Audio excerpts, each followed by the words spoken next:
Okay, next useful tool. It's called CPUID. Go to CPUID.com. First one to download is going to be this one here, the CPU-E.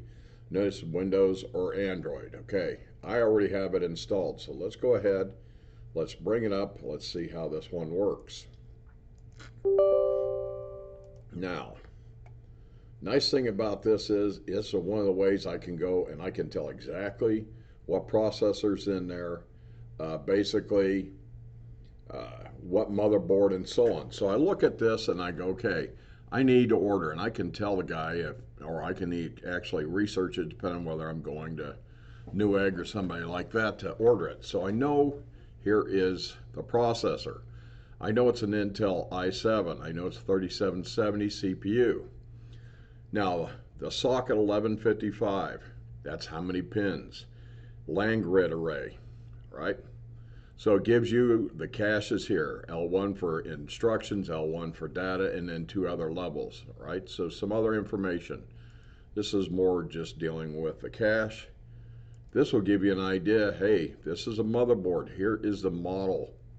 So if you actually had to order it from Dell, you could order it from Dell, or you could actually call up and say, I've got this Dell motherboard. Can you give me an equivalent in another brand, depending on what brand you're looking for, okay?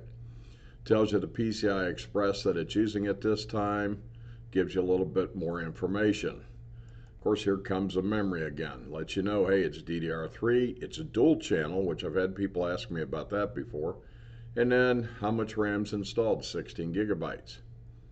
Now, some of the other stuff that you're going to see in there is like SPD, which stands for Serial Presence Detect. Really what it does, it gives you like speed, the bandwidth, the voltage, the manufacturer, and so on.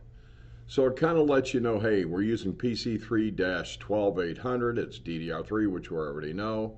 We already know that it's dual band and so on. So it gives you a little bit more information. More of your gamers will be interested in this. And you can go by each slot and be able to look at the slots. Now the graphics, it'll actually tell you if you have a graphics installer, if it's built into the motherboard or whatever. This one's telling you I've got an NVIDIA GeForce 210. I don't need anything fancy because I'm using this to teach from most of the time, all right? And then there's some other information here, okay? And through this about, I typically never go to driver update.